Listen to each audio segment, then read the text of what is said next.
মুহতারাম হাজিরিন, আজকের খুতবার আলোচ্য বিষয় হলো ইতিকাফের গুরুত্ব, প্রয়োজনীয়তা, করলে কি লাভ হবে এ সম্পর্কে আলোচনা। মুহতারাম হাজিরিন, আল্লাহ রাব্বুল আলামিন আমাদেরকে মাহে রমজানের মতো এত বড় এক গুরুত্বপূর্ণ মাস দান করেছে, যে মাসটা আল্লাহ পাক তার রহমতের ভান্ডার খুলে দিয়েছে, মাগফিরাতের ভান্ডারকে খুলে দিয়েছে।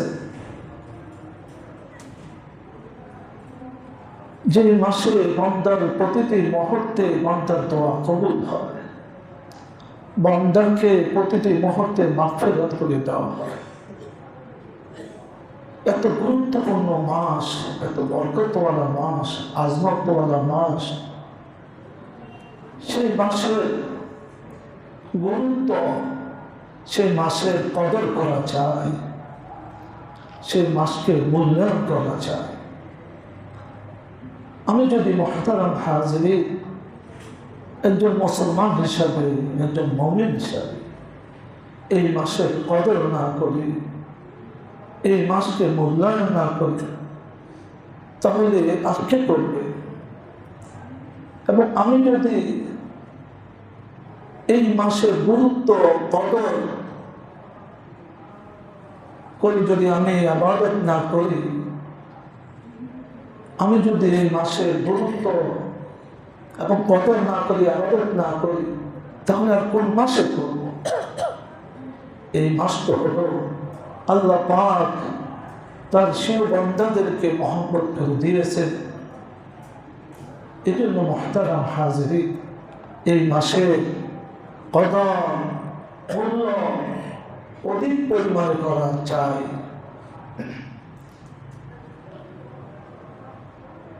বলে যে পাশে আমার নদী আছে, কূপ আছে, কুয়া আছে,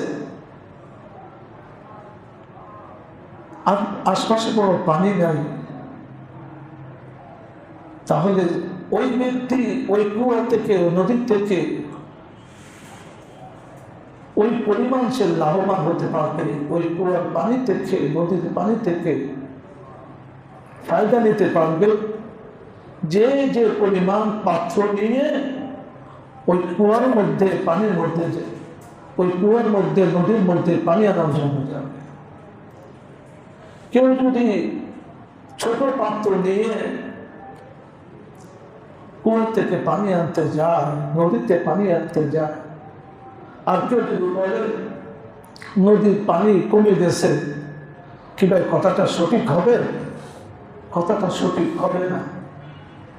কারণ কুয়ার মধ্যে, নদীর মধ্যে অনেক পানি আছে, কিন্তু এই ব্যক্তি পানি আনার জন্য যে পাত্র নিয়েছে, সে পাত্র অনেক ছোট।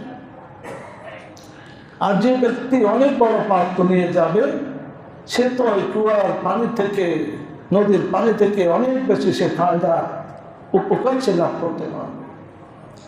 মাহে রমজানের রহমতের শেষ নাই, বরকতের শেষ নাই, কিন্তু বিষয় হলো আমার আপনার আন্তরিকতা, আমার আপনার চিন্তা, ফিকির, মুজাহাদা, এটার উপরে নির্ভর করে।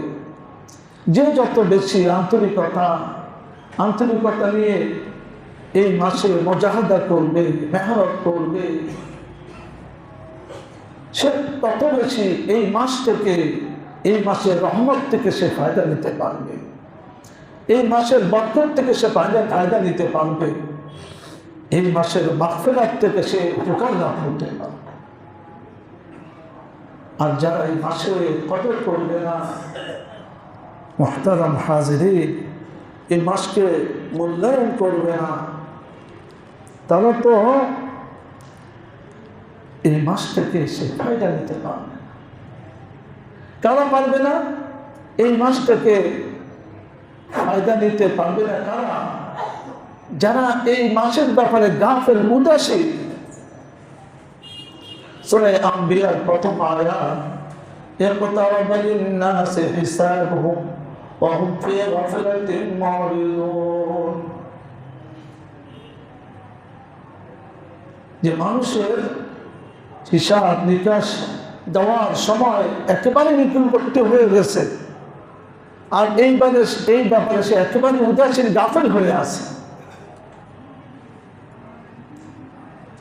গাফেল হওয়াটা, উদাসীন হওয়া, এটা সবচেয়ে বড় আয়ের দোষ। কোন কর্মচারী যদি মালিকের ব্যাপারে উদাসীন থাকে, মালিকের কাজের ব্যাপারে গাফেল থাকে, মালিক তাকে বরখাস্ত করে দেয়। ঠিক তদ্রূপভাবে যেই ব্যক্তি আল্লাহর ব্যাপারে উদাসীন থাকবে, গাফেল থাকবে, এটা তো তার ধ্বংসের জন্য অনেক বড় কারণ হবে।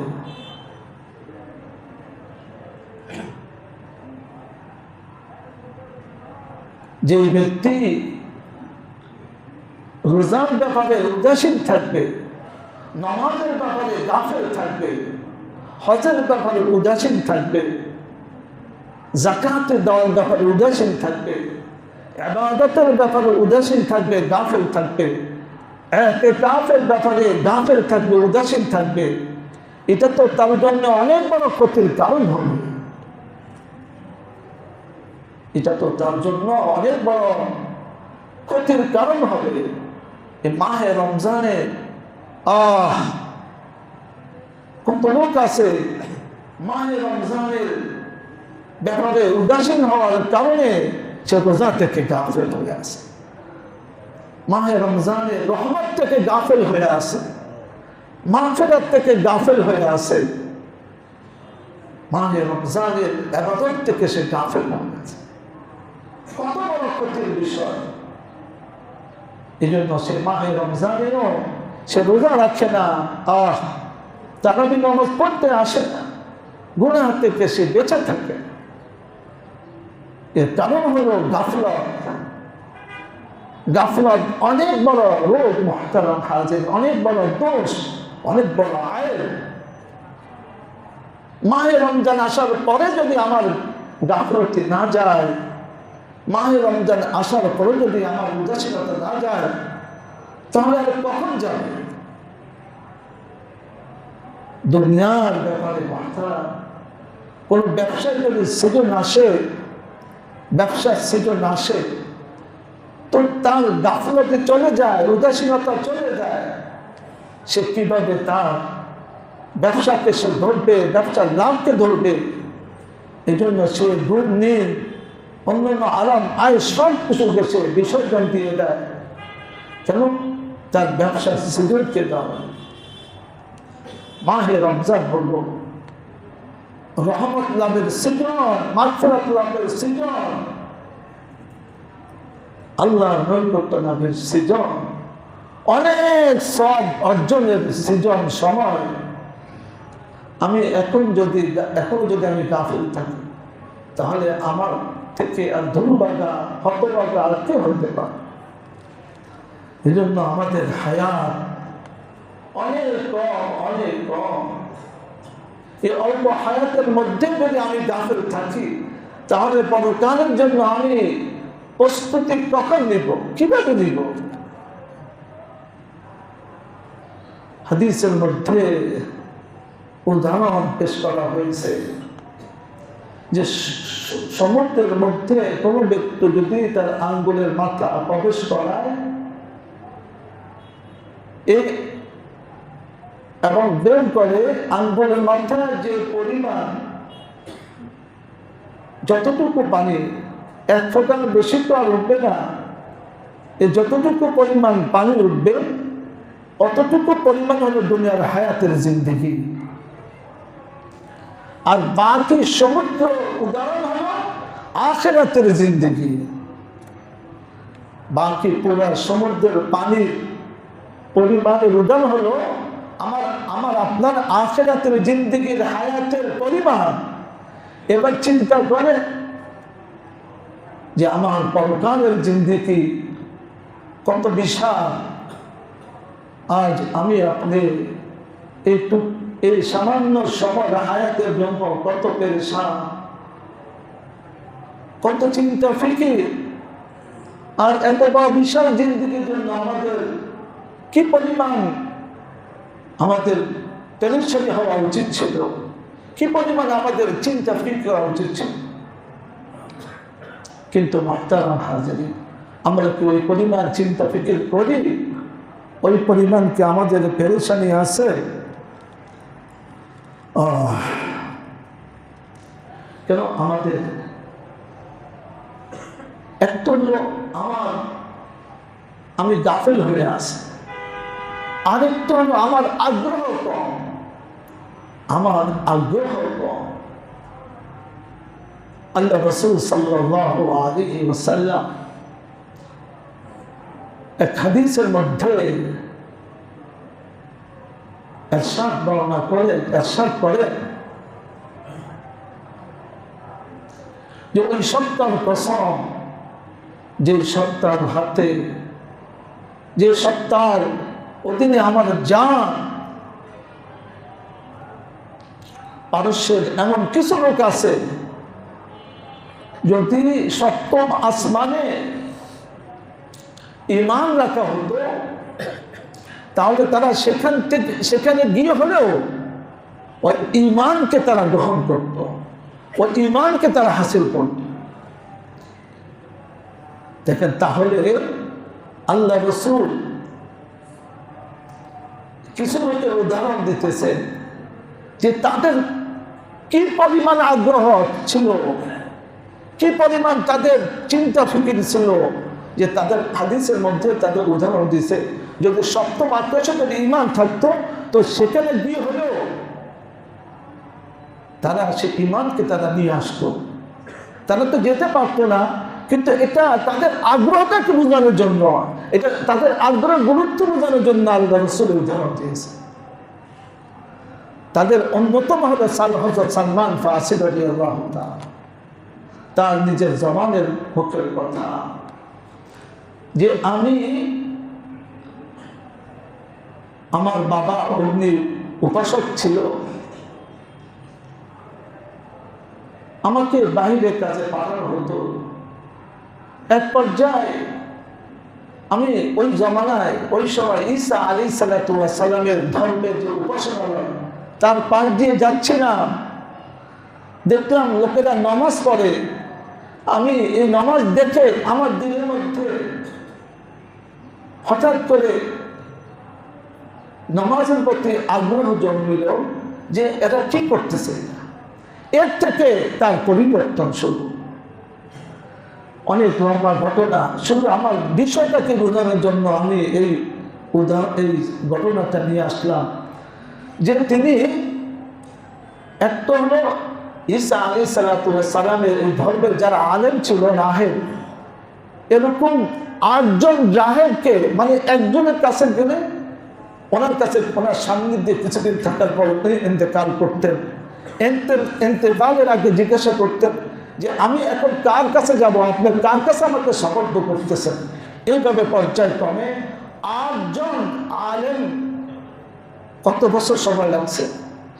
এরপরে মুহতারাম হাতেনা তার জবানের ভাষায় যে এক পর্যায়ে আমি 10 জন মালিক আমাকে ক্রয় বিক্রয় করেছে, 10 জন মালিক আমাকে ক্রয় বিক্রয় করেছে।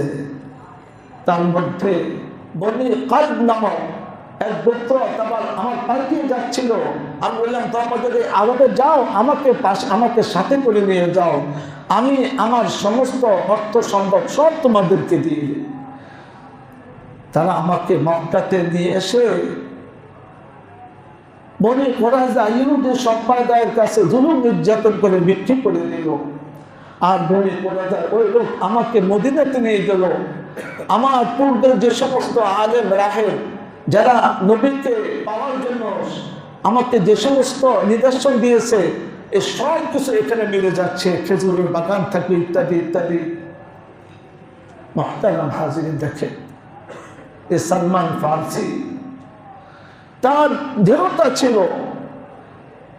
হেদায়েত পাওয়ার, ঈমানকে পাওয়ার তার আগ্রহ ছিল। নবীর দরবারে গেলেন, সেখানে অনেক আলোচনা।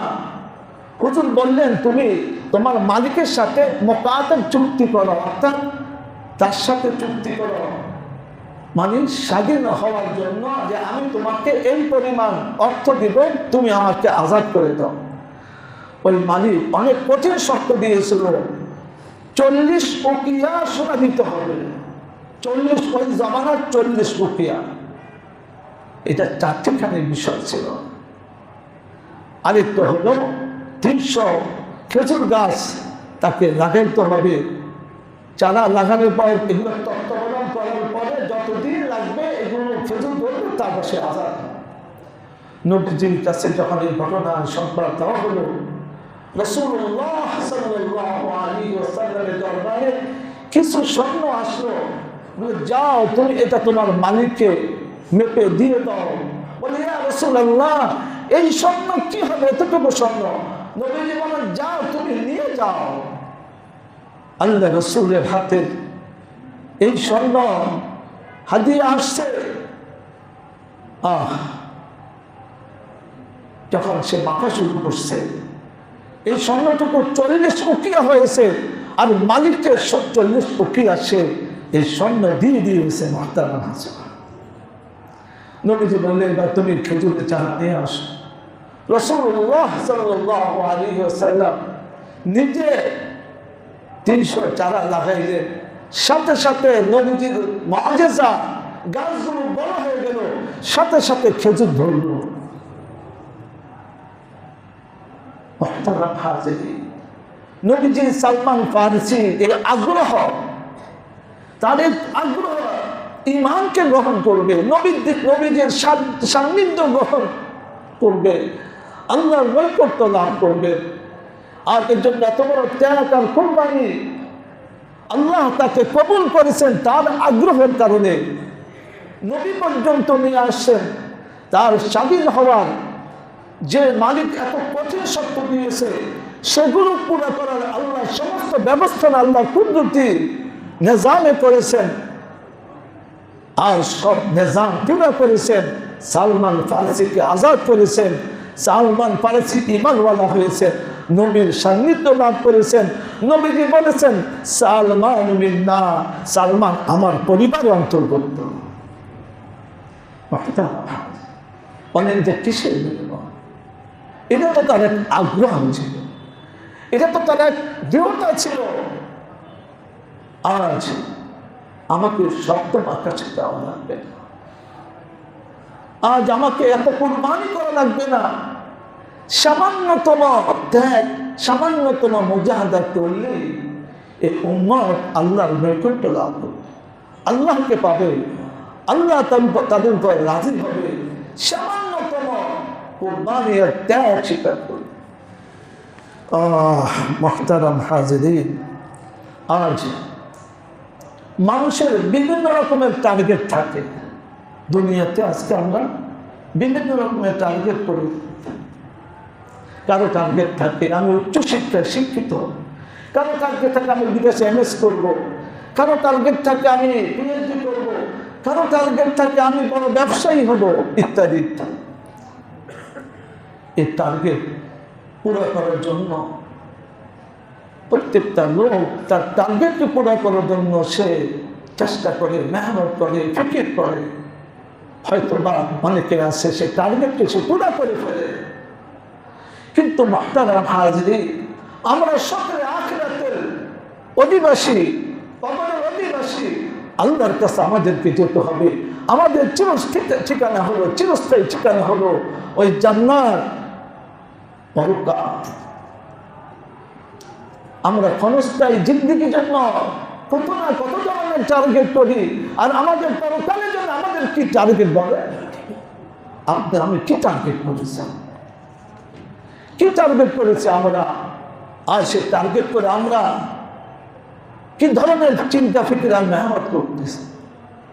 অর্থাৎ খুব কম লোকে আছে আমার মতন যে আমরা টার্গেট বিহীনভাবে চলতেছি।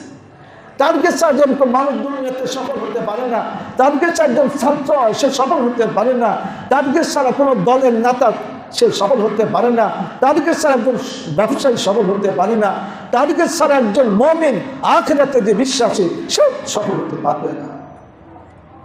আমাদের টার্গেট হবে ফামান যুহজিহা আনিন নার ওয়া উদখিলাল জান্নাতা ফাকাদ ফাজ। যে ব্যক্তি জাহান্নামের আগুন থেকে বেঁচে গেল, জান্নাতের মালিক হয়ে গেল, সে সফলতা অর্জন করল। সেটাকে আমাকে টার্গেট নিয়ে আগাতে হবে। আর এই জন্য দুনিয়াতে আমাকে মুহতারাম হাজিরিন টার্গেট করতে হবে। মাহে রমজানে বেশিতে বেশি আমি ইবাদতে সময় দিব, রোজাগুলো তার হক আদায় করে করব, এবং তারাবির নামাজ 20 রাকাত আদায় করব, অন্যান্য আমল বেশি করব, দান খায়রাত বেশি করব। এর পাশাপাশি মাহে রমজানের শেষ 10 দিনে 2টা আমল গুরুত্বপূর্ণ।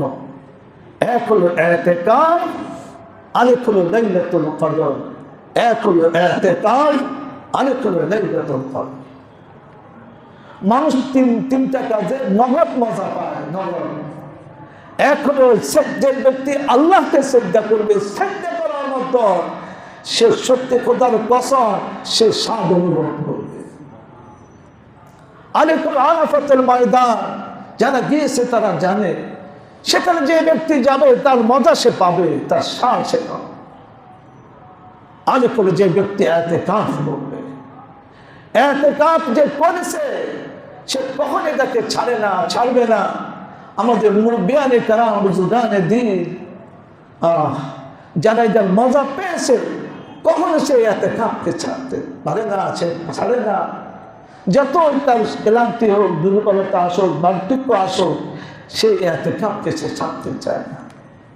যে আমলের মজা পেয়েছে সে আমলের সে কখনো ছাড়তে চায়। একজন বৃদ্ধ মহিলা সে কখনো রোজা ছাড়তে চায় না। সে অসুস্থ, তার বাবা আমি রোজা ছাড়বো না। কি বলেন ভাই? কি করেন কারণে বলেন ভাই? মজা পাওয়ার কারণে কত মানুষ, কত আমল মজা পাওয়ার কারণে ছাড়ে না। এই জন্য মুহতারাম হাজিরিন, আল্লাহ সুবহানাহু ওয়া তাআলা যাদেরকে মহব্বত করবেন, যাদেরকে আল্লাহ পাক তৌফিক দিবেন, তারাই আল্লাহর ঘরে ইতিকাফ করতে পারবে। দুনিয়ার নিয়ম হলো যে ব্যক্তি যাকে খুব পছন্দ করে সে তাকে তার ঘরে কিছু দেওয়ার জন্য ডাকে, তাকে নিমন্ত্রণ করে। আর যাকে সে পছন্দ করে না মোটেই, তার ঘরে আশপাশে সে তাকে দেখতে চায় না, বলে তুমি আমার ঘরে আশপাশে আসো। আল্লাহ যাদের উপরে নারাজ হয়ে আছে, তারা এই মসজিদের আশপাশে তারা আসতে পারে না।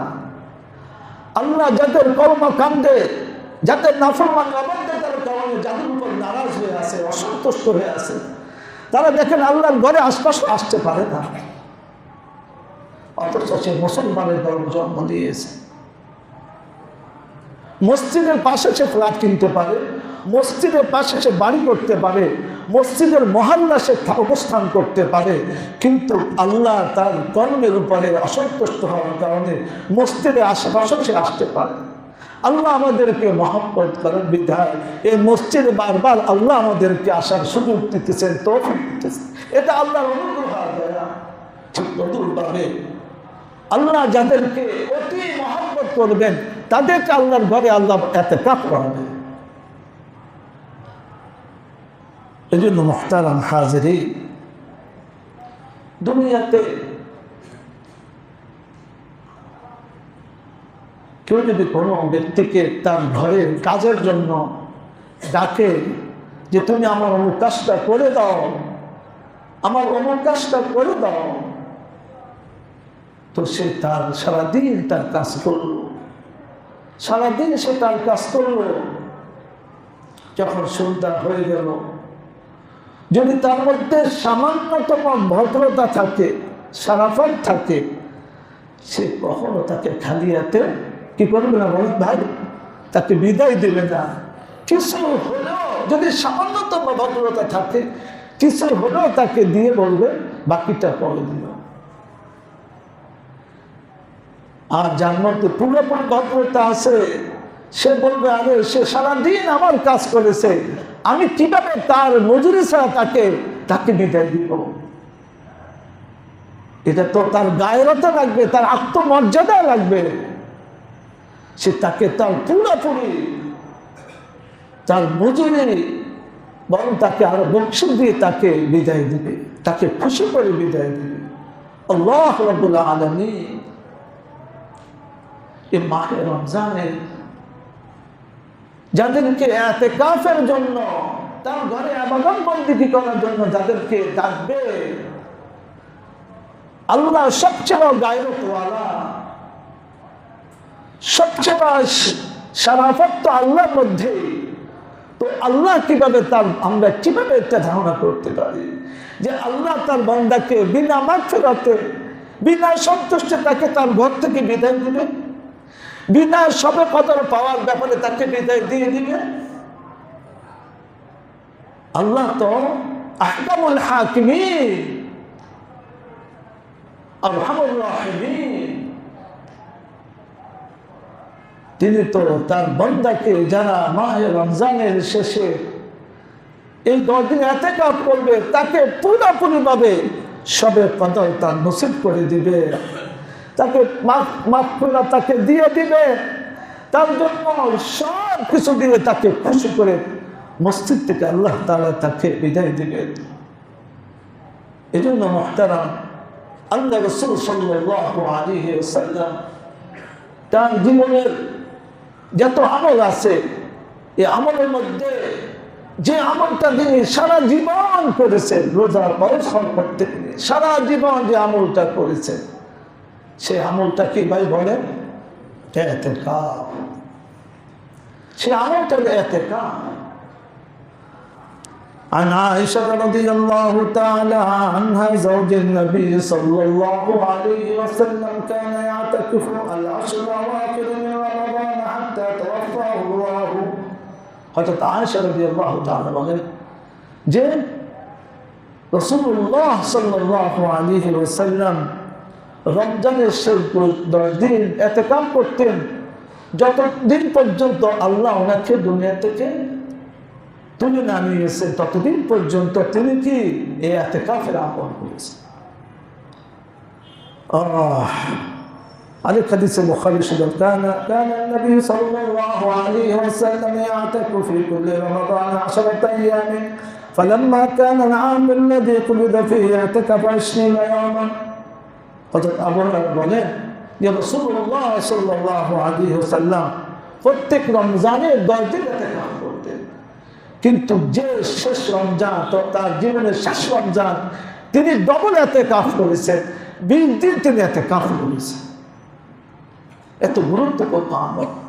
মানে যে ব্যক্তি ইতিকাফ করার নিয়তে আল্লাহর ঘরে অবস্থান করলো, তার উদাহরণ এক্সাম্পল হলো ওই ব্যক্তির মতো যে দুনিয়ার কোনো ভিক্ষু, কোনো দুনিয়ার যে নাকি দাতা, তার খুঁটি ঘরের দরজা ধরে যদি সে যেভাবে বসে থাকে আর ওই দাতা তাকে কিছু না দিয়ে তাকে খালি হাতে ফেলে দেয় না, ঠিক তদ্রূপভাবে ইতিকাফ ব্যক্তি, ইতিকাফকারী আল্লাহর ঘরে আল্লাহ রহমতের দরজা সে এরকমভাবে ধরে থাকে, ইয়া আল্লাহ তুমি যতক্ষণ পর্যন্ত আমাকে মাফ না করবে ততক্ষণ পর্যন্ত আমি তোমার দরজাকে ছাড়ব।